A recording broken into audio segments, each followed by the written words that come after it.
Welcome to nature publication नेचार पाब्लिकेशनाव नोंथांखौ बरायबाय। खुलुमबाय लोगोफोर, नेचार पाब्लिकेशनाव नोंथांखौ बरायबाय। लोगोफोर, बे भिडिअनि गेजेरजों नोंथांमोननो बर'नि गिबिसिन जायफोर सुबुं जानो हागौ एबा गुबुन गुबुन बिथिंफोर जानो हागौ, बे बर'नि गिबिसिन जायगा मोननायफोरनि सोमोन्दै नोंथांमोननो फोरमायनो आखायाव लादों। दा बे हिसाबै नोंथांमोनहा बेफोर आं दा फोरमायनो आखायाव लानायनि बिथिंफोरखौ नोंथांमोनहा गुबुन गुबुन जिके लेखा एबा गुबुन गुबुन बिजाबफोराव मोनबाय जानो हागौ, गुबुन गुबुन फोसाव बिजोंफोराव मोनबाय जानो हागौ। अब्लाबो इउटिउबनि गेजेरजों नैबे मोनसे भिडिअ खालामनानै खेबसेयैनो जथायै नैबे बर'नि गिबिसिन ग्रुप ए हिसाबै आं रानदों। दा बेयाव जाखिनिफोर दङ बेखौ फोसावनो आखायाव लानाय जाबाय। नोंथांमोना बयबो मिथिखायोआनो, फ्राय माखासेया मिथिया, अब्लाबो जाहाथे जारिमिनारि बादियै इउटिउबनि गेजेरजों बेखौ दोनथुमलांनो नाजानाया बे भिडिअनि थांखि। अब्ला लोगोफोर, नोंथांमोना जायमोना मिथिनो गोसो जादों अब्ला नायलांनो हागोन।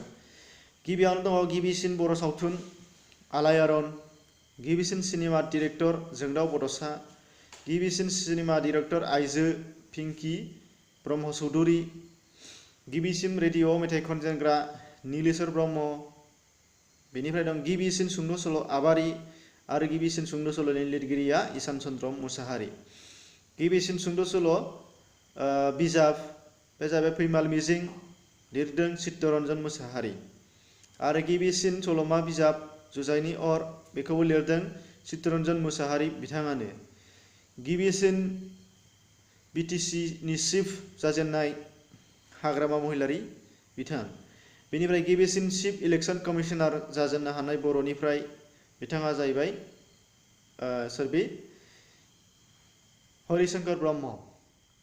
गिबिसिन साहित्य एकाडेमि बान्था मोनगिरि डक्टर मंगल सिंह हाज'वारि। गिबिसिन पद्मश्री बान्था मोनगिरि मदाराम ब्रह्म। गिबिसिन थुनफावथाय नालाबोहा, बेखौ लिरदोंमोन सतीश चन्द्र बसुमतारी। गिबिसिन एम्बासाडर बिबान मोनजेननाय उपेन चन्द्र बर'।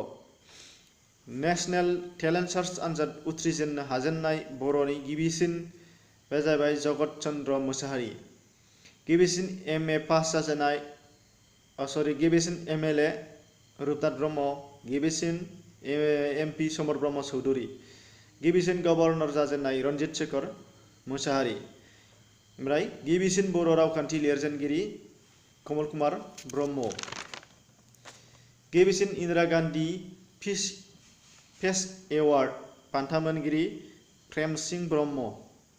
गिबिसिन आइजो उकिल सुप्रिति ब्रह्म चौधुरी। बेनिफ्राय दंबावो गिबिसिन बर' बिजोंनि गिबि डाइरेक्टर मोनगिरि, डक्टरेट मोनगिरि, बर' बिजोंजों फरायनाय डक्टर मोनजेननाय डक्टर जयन्त बसुमतारी। बेनिफ्राय दङ गिबिसिन बिए पास जाजेननाय रुपनाथ ब्रह्म आरो गिबिसिन एलएलबि पास जानायाव बिथां रुपनाथ ब्रह्मआनो। आरो दंबावो गिबिसिन इन्जिनियारिं पास जानाय हलिराम बसुमतारी। बेनिफ्राय दङ गिबिसिन आइआइटि पास नब कुमार बसुमतारी। गिबिसिन एमए पास भुपेन्द्रनाथ ब्रह्म। गिबिसिन एससिएस प्रमद चन्द्र ब्रह्म।